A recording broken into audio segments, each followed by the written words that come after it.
A philosopher once said, Islamabad United are going back to back. Screenshot this tweet. That philosopher was me. I stand corrected by myself today. Islamabad United make themselves in the top two, one game away from a final. Back to back finals. With me, as always, my brother, my co host Bashar Sayed, to dissect what is going to be a phenomenal back to back. Islamabad have broken their losing streak. They were on a 4-match losing streak and back in Pindi at their home ground with the home crowd support and also raising awareness for breast cancer awareness. Islamabad have come out playing their game, attacking cricket, aggressive cricket, 150 for 0 and 11 overs cricket. Stick cricket, basically. Cricket 07. Brian Lara cricket 07. This is what it felt like. It felt like when you were obsessed with cricket 07 and you found the hack that if you just scoot the batsman over to middle stump, any ball on the leg side will go hit for six. Remember that? What you had to do if you're bowling is align the delivery on the batsman's foot and swing it away. And there's a glitch in the game where by default, they're going to miss the ball or it's going to be LBW. Because they're going to play a straight drive and it's going to go between bat and pad. Shadid Akhti. Shahid Afridi? No, Afdidi or something? There were some really interesting names there. No copyright strike whatsoever for them, but Lord, God forbid if we go post anything about the IPL. Anyways, before we get into the podcast. By the way, I met Brian Lara in 2016. I went on a cricket tour to Trinidad. And one of the questions I asked Brian Lara was, I used to play your game, Brian Lara Cricket 07, growing up on the PlayStation. So it's kind of really, really weird meeting you in person now. And his response was, yeah, they didn't pay me enough for that game. The real ones know that's all about Shane Moore 99. The real ones know. PS1. Anybody? Okay, well, anybody's. Our audience is way too young for the PS1, man. Honestly, PS2 is also asking a lot for them. Right before we jump into the clinical aspect of this game, I just want to give a shout out to the Blue Jays who are hosting Cricket Day at the park, 31st May at Rogers Center. You and I will be there. This is why you guys want to come. If you're a baseball fan, obviously makes sense to come. If you're a cricket fan but not a baseball fan, in the GTA, in Ontario, in Canada, if you guys want to make the trip out for this, it's great for baseball fans. It's great for cricket fans. It's a way to introduce yourself to baseball. And just the vibes in the Rogers Center is just like amazing. You can grab a hot dog, sit down, bring in your family. Not only that, there are really fun cricketing events. But last year we went, there were like cricket nets where you could go in and smash a few balls. Last year was also the T20 World Cup. So we had a lot of T20 memorabilia there. The Cricket Canada stuff was there. Carlos was there. A lot of the Cricket Canada people were there last year we got bucket hats. The first 15,000 people got bucket hats. And this year, the Blue Jays are giving out jackets. 100%. The first 15,000 people at the gates. Yes, and for the tickets are relatively cheap. So you can bring your family, bring your friends. If you're a cricket guy, bring a non-cricket guy. If you're a baseball guy, bring a non-baseball guy. I think it's a good one for everybody. We're bringing our families as well. You and I are going to be there the entire day for the entire event. If you guys are interested, tickets in the description below. If you guys want to check this out, you don't want to miss it. Islamabad United were put into bat by Karachi Kings. Now, this is another instance of a team winning the toss in Pindi and choosing to bowl first. This just shows how bad the decision to bowling was for with PZ the last couple of games. This goes back to like, why would you do that? If you come out and you score 250, there's no way the other team is going to have any chance of chasing it. Kind of like a cheat code, Bashar, the Cricket 07 thing you were talking about, full circle. This is kind of like that moment where you ball on middle and leg and near the bat and the ball comes in and there's no way the batsman is going to play that. This is the opposite of that, which is you come in, you score 230 plus. There's no way the opposition is going to chase it. I went back and I dug up the numbers. Interesting numbers you pulled out. Teams batting first in Pindi and their winning ratio. 9-11. And here's what I found. 9-11. You found 9-11. 9 teams have batted first in Pindi this PSL. Out of 11. What did I say? And all 9 teams have won batting first. So only twice have teams lost at the match while batting first. It goes to show that data matters, history matters, ground parameters matter. just take a quick look, Babar Azam, before you win the toss and elect a field. Just take a quick look. What's happening? This is such a crucial stat that Quick Clubs, which runs all the scorecards for our team, Share CC. By the way, Backward Point is sponsoring Share CC this season. So if you guys want to follow our cricketing journey this season, you guys can check that out. But anyways, I digress. When you click on any of the games, let's say you're playing at Kirkham in Markham, right? It tells you on the scorecard before the toss. It tells you, I was shocked by seeing this. How many games have been played here? How many teams have won batting first? How many teams have won batting second? Is this on the app? This is on the app. Because I couldn't find this. This is on the app. website. I saw this today because obviously I was not selected for today's game. Please share with me Yes. those stats because I would like to see them. So I think today's game, where was it? It was Elson, right? Fairtree, yeah. Fairtree. So it was like 9. Average score was like 122. Maybe it was a T20 stats, but I'm not sure. And second innings average score was 90. So that tells you that batting first gives you an advantage. You can score more runs, which is exactly what happened to our team today. Generally in club cricket, batting first is the way to go, unless there's like some crazy reason to bowl first. It was, I think the wins ratio was 22 wins batting first and maybe like 11 wins batting second. So that's how crucial that stat is. If Babar Azam doesn't know that, whose fault is that? Islamabad also lost a few crucial players in what's happened in the past 1 week or so. Andres House has not returned. Matt Short was caught with an injury. Kyle Mayers has not returned either. Jason Holder? Jason Holder. I haven't seen him play either. I don't think he's back. He's playing the MLC. MLC starts in June though. Yeah, but he's signed up for that. Okay. I just saw that. So instead, Islamabad have gone back and they've signed up Alex Hales. They've signed up Tamil Mills, James Nisham. And I feel like signing Alex Hales and Tamil Mills has a lot to do with Islamabad United's personal relationship with these players. Of course. Alex Hales has played for Islamabad for a number of years. Tamil Mills was part of Islamabad's team last year. And I'm sure it was just a few phone calls by Islamabad's management which convinced them to come back. And what a return for Alex Hales for the PSL. Seemed like he should have been gone anyways. Like, I know that Sabzada Farhan has been in brilliant knock and he was part of the replacement category. But with the knock that Alex Hales has just played, maybe he should have been here all along, Bashar.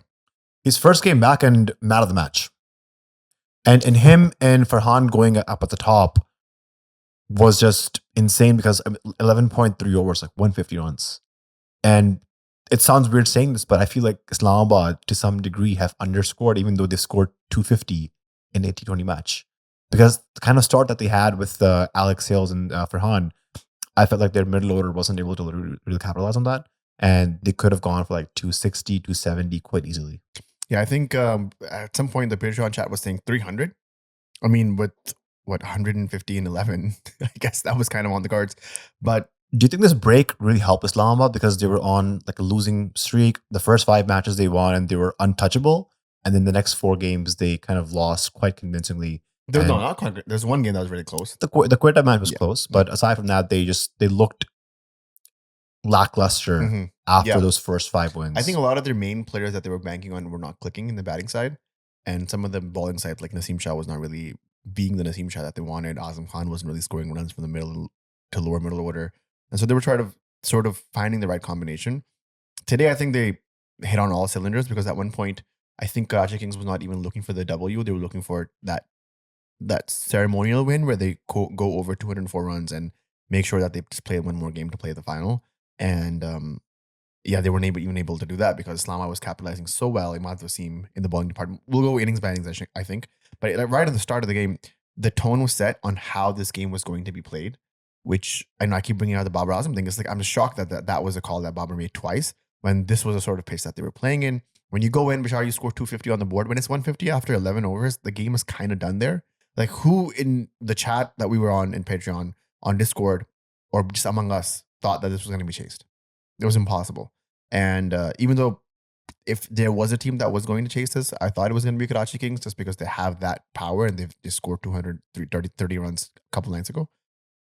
It was going to be a huge ask for them. And Alex Hales' return is actually a good omen for these guys because he was with them last year where they won. So this guy has gone through the championships, through the playoffs, has seen the rough days of Islamabad United, and knows how this organization runs, how their ideas are formed, and what the role clarity is. He has all that down to a dot.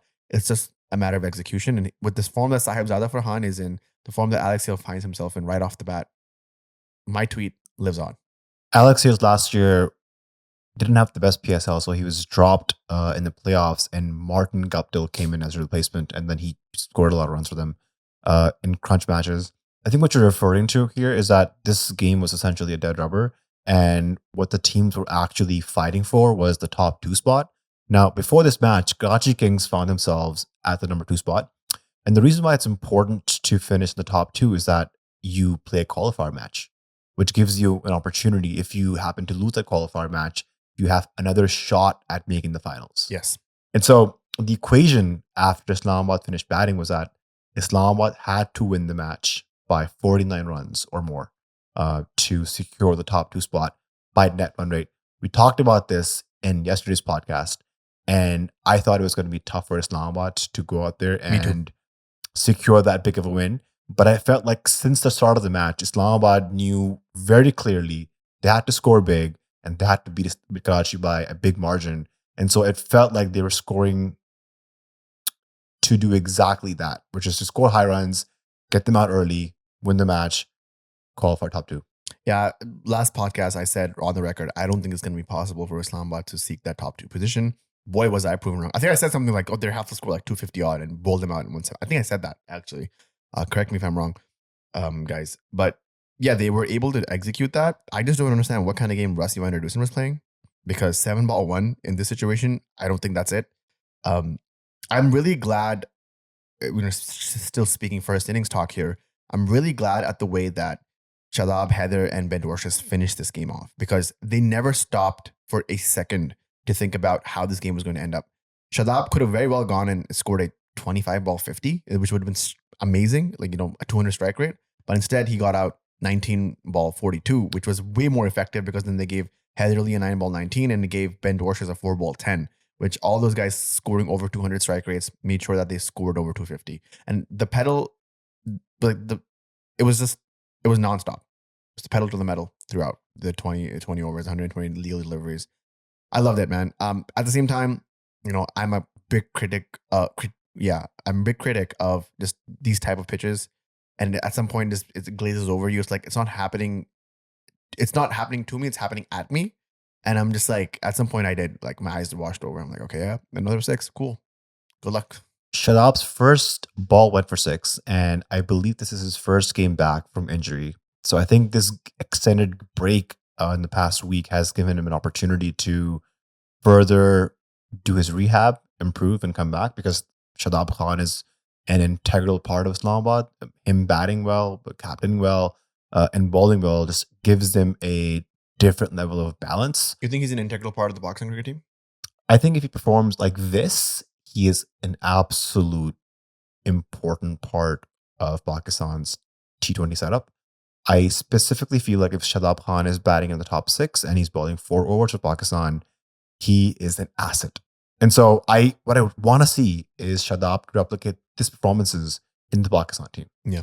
I just recently heard Bob Robinson's podcast, and the one thing he mentioned as advice for younger players coming up in the ranks is that in the PSL, we see a lot of guys score runs quickly, high strike rates, boundaries, 6s, but they aren't able to replicate that at the international level. And Babar mentioned a big reason why is the quality of bowling at the international level. Internationally, you will not get loose balls. You will have teams that come out and do working on every single batsman. They know their weaknesses, they know their hot zones, and they know not to feed it where you want it.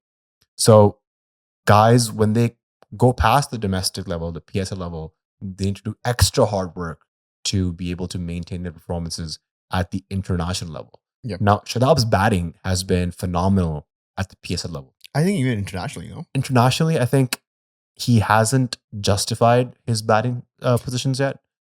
Even that dreaded USA game, he was the one who sort of brought the 160 up for Pakistan. Everybody else was sort of sleeping on the wheel. I agree. At the same time, the game against India is a game that he should have finished it off. A lot of people should have finished that game off. There were too many opportunities. Too many opportunities for too many people.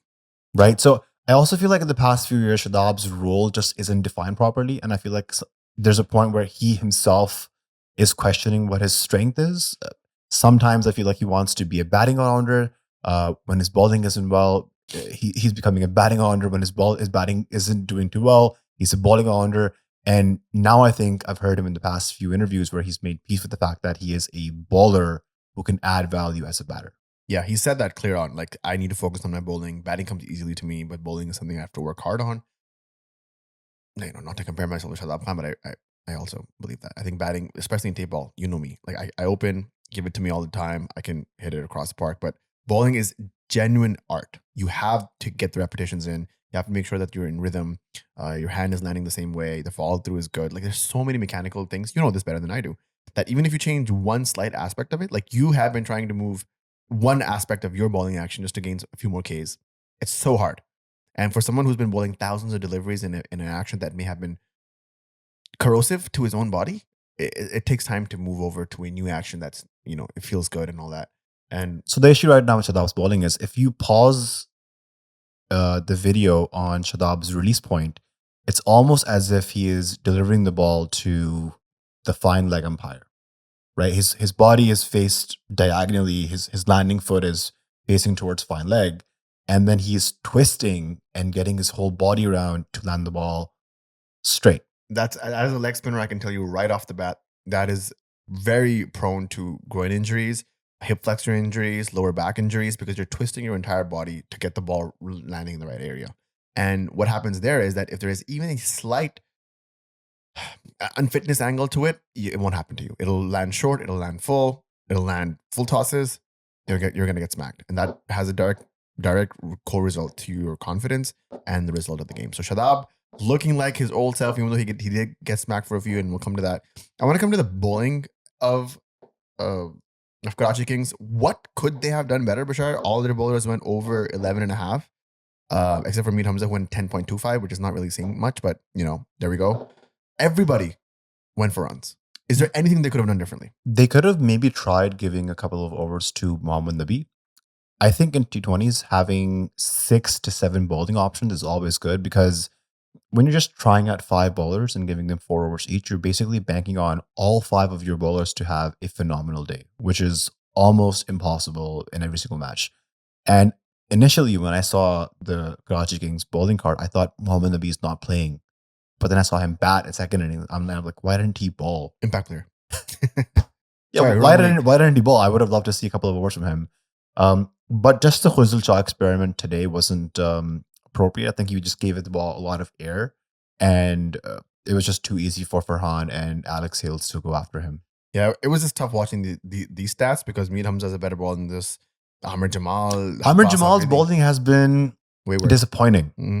I've been promoting him and sort of vouching for him and to be a Pakistan all-rounder. But ever since he picked up a lower back injury last year at county cricket, I feel like he's lost that zip in his bowling action, which he had in Australia in the Test series. And he's been wayward. He hasn't been scoring runs as consistently. And just looking at the numbers, Fahim Ashraf is out bowling him. He is outscoring him. And Hussain Talat, bro. Hussain Talat is probably doing better than I think in that same podcast, the Babar Azam podcast, Babar mentioned that Hussain should have been in the Pakistan team all around. That pissed me off. You know why? You know, that pissed me off too. Because I'm like, bro, you were the captain. Exactly. Why didn't you play him? That pissed me off as well, because I was like, yeah, same thing. I was like, you were in the selection committee. He's like, no, but then he also kind of tried to justify it by saying, you know, he was a bit wayward. He needed to work on, but, you know, the years that he was out made him the player that he is today, which is an asset. Just, yeah, a lot of infuriating remarks there. But yes, let's move on to the second innings, Bashar. But before we do that, I think you have something to say to our viewers. Ladies and gents, the best way to send money to Pakistan is Sendwave. There you go. Sendwave has competitive rates. They're fast, they're secure, and there's no transfer fees. Yes. You can use the code SCOREPK for $10 towards your first transfer. And if you're sending $100 or over to Pakistan, you also get some of the most competitive rates on the market. They've actually changed that. If you send anything now, you get those same competitive rates that you would have gotten over $100 on your first transfer. On your all of your transfer. On your first transfer, you use Score PK, you get $10 off on us, right? That's on backward point for our viewers. But the race we were talking about before, you get that throughout the entire. You can send $5, you can send $500. You're gonna get the most pristine race that you can find on the market. So what we're saying here is that using Sendwave for your first transfer to try it out, it's a win-win. It's a win-win. Because you get $10 towards your first transfer, and you also get the most competitive rates. Yes. And so you can do that. Also, Sendwave Little Birdie told me that if you guys want, they're starting an Umrah giveaway package, which is very cool. All you got to do is you can use ScorePK on this as well. You can use our code. You open an account, you refer 2 people, and that's 1 entry. You can do as many entries as you want. You just got to keep referring 2 people. So 10 people you referred, and they activate and they use their accounts. You get 5 entries. We're sending 6 people to Umrahs. I think it's a great little package. You know, you can try your luck out there. You can also use ScorePK. Everybody else in that chain can use ScorePK. It's going to be a great time for everybody. So thank you, Sendwave, again, for sponsoring this podcast as they have been this entire PSL. Karachi Kings go out there to chase 252. Now, you mentioned earlier that if there's any batting lineup who can chase this, you would back Karachi Kings to do it. Yeah. With the likes of Tim Seifert, David Warner, and then James Vince, who's one of the top scorers of this PSL right now. And with guys like Huizil Shah, Irfan Khan, and Mohammad Nabi to come, they have the firepower and the depth to really chase down any big score. Seifert didn't play the last game. Is that because he wasn't here or he was arrested? Because Ben McDermott played it instead, right? I cannot confirm or deny. Okay.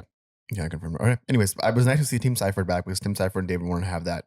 You know, the top 3 are all foreigners for Karachi Kings, which, you know, gives me, I mean, it raises a few eyebrows to me. It's like, is there nobody else in the local capacity that can fill that void? I guess not, at least not for Karachi Kings, which again, which is shocking to me because everybody wants to play in the top 4 in Pakistan. But right now, we don't have anybody doing that. Pakistan's lack of openers can be seen with the fact that once we lost Saim Ayyub and Fakhar Zaman, we had to go back to the likes of Imam ul Haq and Babar Azam Yeah. in ODIs.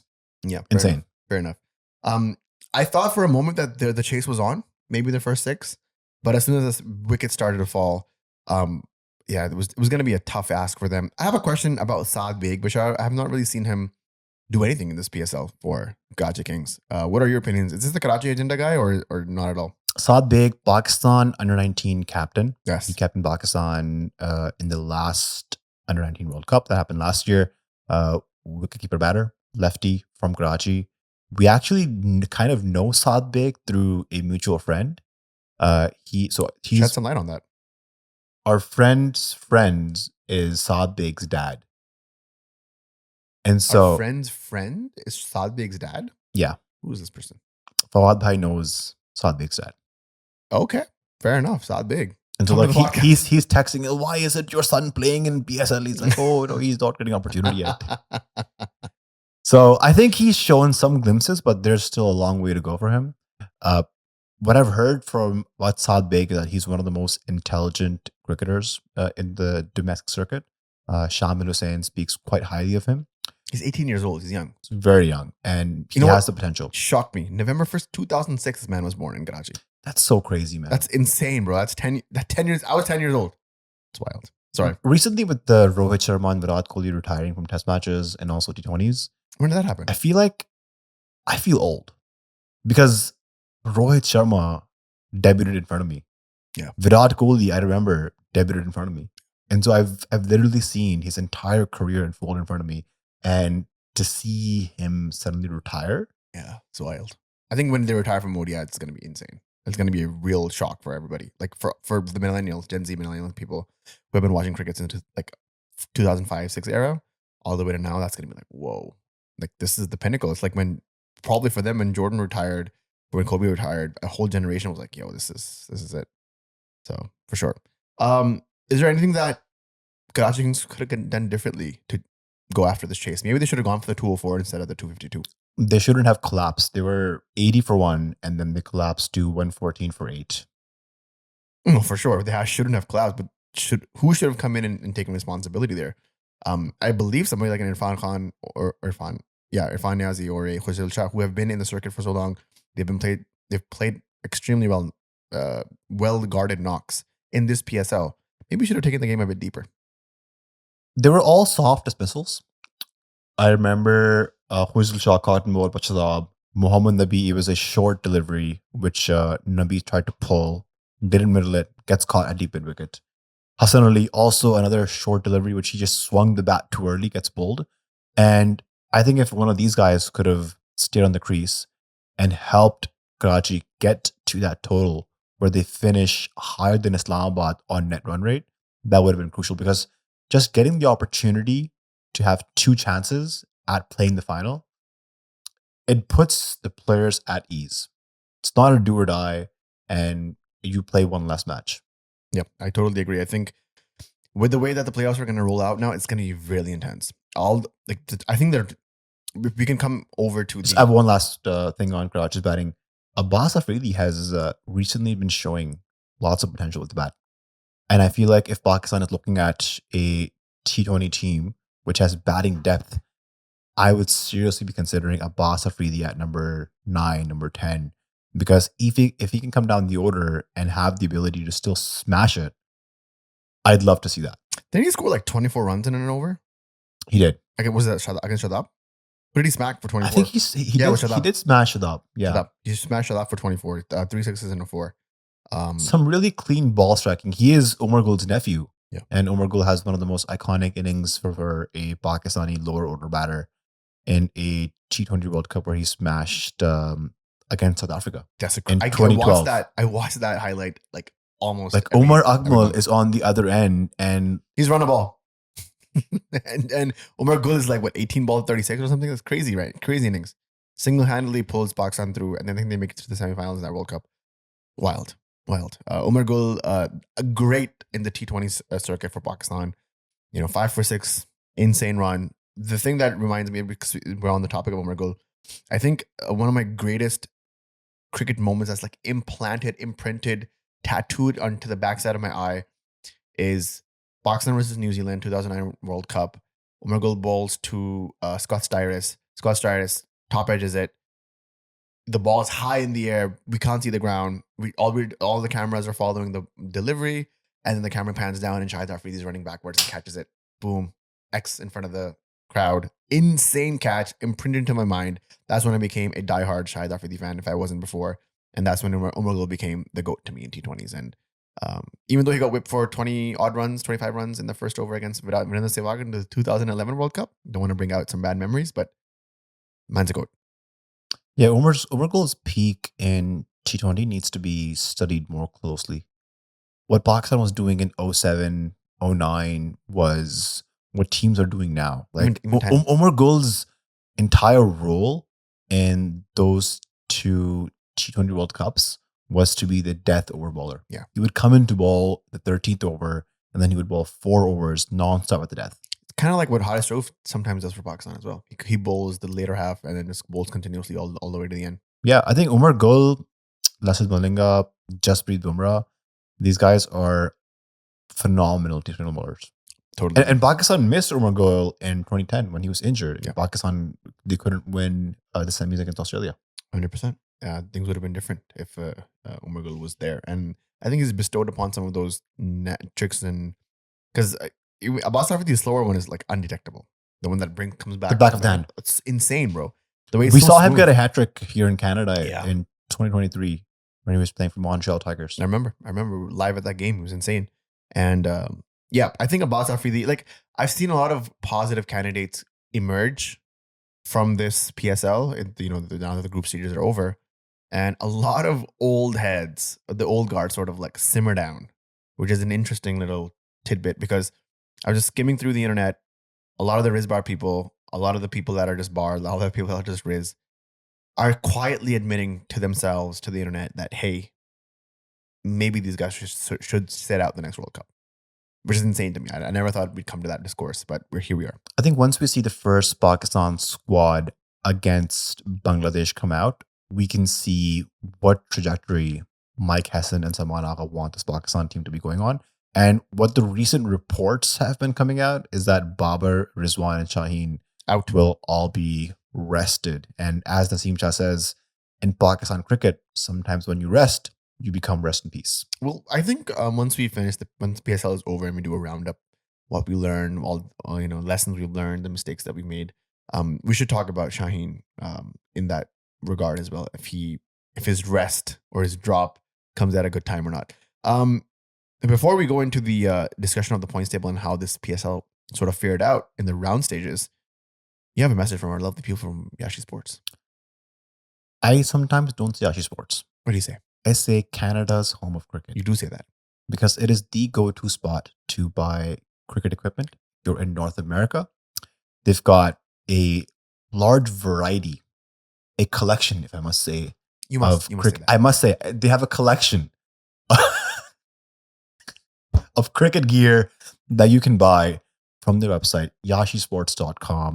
They've just redone their website, and it's now linked with Shopify. And you can use the exclusive code BP10 for 10% off your purchase, guys. Cricket season is here. We've had a few games. We have a game tomorrow. And I'll be using my Yashi Sports thigh pad. You'll be using your Yashi Sports sponsored A6 Gel Peak shoes. Shout out Yashi Sports. Man, those shoes are amazing, man. Comfort to the max. Highly recommend. Go to yashisports.com if you guys need new cricket shoes. Get those. Those are insane. They're a bit expensive, but BP10, bro. It's an investment. BP10, you get 10% also off. use BP10. You get 10% off. What else do you want? And I didn't get 10% off. I paid full price for that, but it worked. The expert advice came through when I bowled in. I took 3 for 14 in my first game back this season. What a wild ride, Bashar. You can't go wrong with expert advice. And you can't go wrong with Yashi Sports. Yashi Sports, thank you very much for sponsoring this podcast and many other podcasts as well. Playoffs are here. Qualifier 1, Quetta versus Islamabad. The teams will now be going to Lahore. This last leg of the PSL, but there's 4 games remaining, are all going to be happening in Lahore. Let's talk about some predictions. I want to talk to you about what you think is going to be the outcome of the first qualifier, Quetta versus Islamabad. I think Quetta is on a very purple patch right now. They haven't lost a game. No pun intended. No pun intended. They haven't lost a game since their third game. They were 2 for 1 in the first 3, 1 win and 2 losses, and then they haven't lost a game, Bashar. They have 1 rain out in there with Lahore Qalandars. That's it.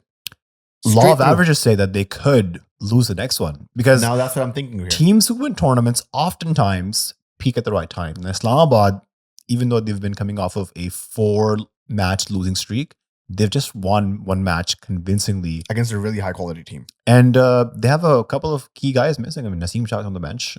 Azam Khan has not been given a chance. They could be saving those guys for a big match. I totally agree. The team who wins between Quetta and Islamabad played the final directly. Now that's a big ask. That's a big ask. If you just secure that win, you don't have to think about anything else except for the final. And Islamabad United, we know, are critical when they come to final. They haven't lost a single final. They played all their finals. They won all their finals. It's an MJ type record there. I respect that. Now, when it comes to predictions, Michelle, you haven't said yours, and I'll say mine. I think yesterday we talked about predictions, and I think I said I want you to revise it because I think I said Islamabad's going to lose against. You said Lahore, Quetta was going to win. So I think you're wrong. Do you think I'm wrong? Yeah. I think what's happened recently, I would like to amend my predictions. I think Quetta's won a lot, and I think Islamabad right now they're just going up in a peak. The curve is rising, and I'm gonna give Islamabad the peak. The last game that happened, I think they had that game in their hands. Islamabad did. If it wasn't for the 3 drop catches in the last over of Mohammad Shahzad, they had that game in the bag. 100%. And I think if Naseem Shah comes back in the team, they've got informed batters. Shadab Khan is back. This is going to be a different Islamabad than what Quetta has faced last time. I totally agree. I think if Quetta bat first, put 220 on the board, I think Islamabad can chase that. If Islamabad bat first, they can put 230, 240 on the board, and they can defend that easily. So I don't see Quetta winning that game, at least not as easily as one would think. So my prediction is similar to yours. It's an Islamabad United final. I'm very sure to tell you this as well, Bashar. I said Islamabad versus Karachi final. Wow. So you've given your prediction for the next match as well. 100%. So what I think is going to happen is LQ versus KK. LQ's out. LQ's out. Karachi Kings has a better team. They have better foreign players. They have low-key a better captain. They have aggression. They have a well-balanced side. And I think Karachi Kings is so good that they're going to not only beat Lahore Qalandars, but they're going to beat Quetta as well. Your favorite guy, Sikandar Raza, has left the Lahore team. Yes. It's a weaker team. I'm telling you. It's a weaker team. It's, I think Shaheen is a great captain when it comes to T20s, especially in the PSL. But we've seen this, without the firepower, like without Rashid Khan, now without Sikandar Raza, he's helpless out there. And Karachi Kings is too strong. Their top three is dynamite when it comes to batting, and they can chase anything. They can put any score on the board. It's going to be really tough to beat this Karachi Kings team. I don't think they're going to be able to do that. Lahore has said, actually, Shaheen said on record that, when we meet these guys in the semifinals or whatever, when they lost last time, it's going to be tough. Shaheen doesn't know what he's up against. Or even if he does, I think it's a bit delulu to think that he's going to make it through. I know I'm pissing off a lot of my Lahore fans here, but I'm speaking from the heart. Karachi Kings is on a roll. It's going to beat not only Lahore, it's going to beat Quetta as well. It's going to be a Karachi Islamabad final. And honestly, at that point, both of the teams that I support are going to be there because I, diehard Karachi guy, did not like the team before. They've convinced me. Have I moved over? Am I a convert? Not yet. But they have convinced me. If it's an Islamabad versus Karachi final, I'm okay with it. You would be a revert. Revert or whatever. Yeah, sure. Because you were from Karachi. I'm from Karachi. I believed once, but I went the atheistic route, and now I'm back. But Karachi Kings, we look out for them. They're on a roll. I think the greatest part about this playoffs is that we've generally seen the 4 best teams make it to the top 4. And I feel like it's kind of hard to be fully accurate with predictions, which is why I'm just going with my gut feeling. Islamabad to win against Quetta to beat Karachi. Do you think Karachi's going to beat Lahore? I think Quetta's going to... I think Karachi's going to beat Lahore. Just because Lahore hasn't gotten the best players back in the replacement draft. Yeah. Shakib hasn't played competitive cricket in the past few months. Is out for him. Horn is dismissal. Their most impact player, Sikandar Raza, is out. And I think Karachi just has a better balanced team. Yeah, I agree with totally. IU versus Quetta. I don't want to make predictions for the final yet. We'll save that for the next podcast, but that's going to be an interesting one. IU versus KK is also going to be an interesting one. But we're saying IU is going to make it to the final, regardless. That's our prediction. And it's not because I'm wearing their hat. It's not because of that at all. Bleed red. Totally. Literally. We do have a gap day before the game on Wednesday, Bashar. It's going to give us time to reflect. We'll be watching a lot of game tape, as will these players as well. I agree totally that the top 4 teams that have been selected for this playoffs are the right teams, which is also an indictment, sort of a rejection on a merit basis on the old ethos of Pakistan cricket, that Rizbar are the saviors. That ship has sailed. Pakistan cricket in T20s have moved on to a new generation. There are new captains and new superstars at the helm of this generation. And we're seeing the leaf turnover itself. A lot of people joined Backward Point's community last year, 18 months probably. And a lot of people initially joined because we were big Babar Azam fanboys. Yeah. And they were like, we're so glad we found podcasters that also love Babar equally or probably more than us. And if those same people are hearing this podcast right now and they're reflecting on what you've just said in the past few minutes, they'd be sort of confused. Like, what is going on here? I think what is this narrative that they're pushing? I should be clear. Babar Azam is my favorite player in the past 10 years, without a doubt. Without a doubt. Right? That being said, there are some shortcomings to Babar. There are some shortcomings to the way that he's playing it. I think the ODI format is still the best suited format for him. For me, he's a Pakistan cricket GOAT. He goes into my top 11 for Pakistan every single time at number 3. There's nobody else that I'd put there. So, but that being said, I also I have to address the shortcomings of this player when it comes to T20s. He has not evolved his game. He's remained stagnated.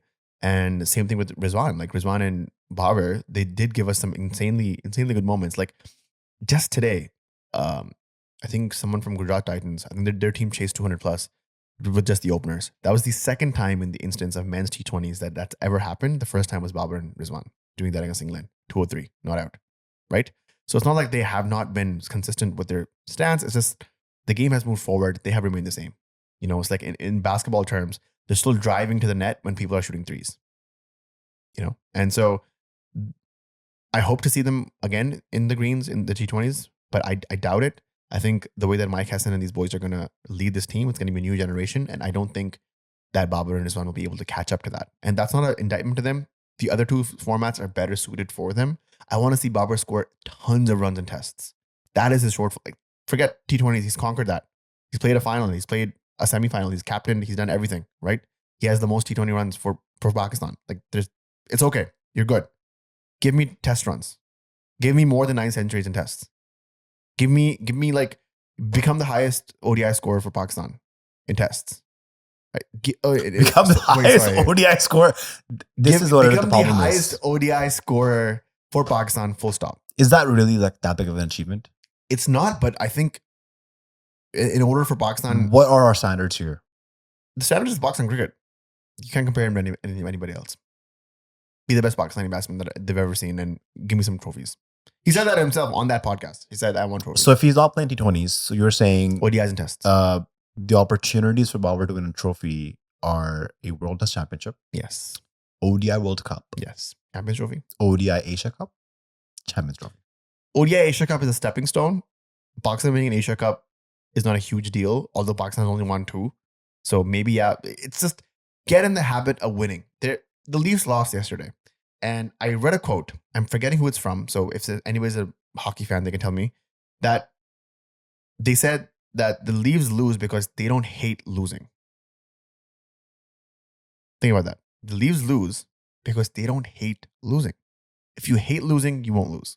And Babar Azam, I feel like he needs to change that mindset. He needs to hate losing.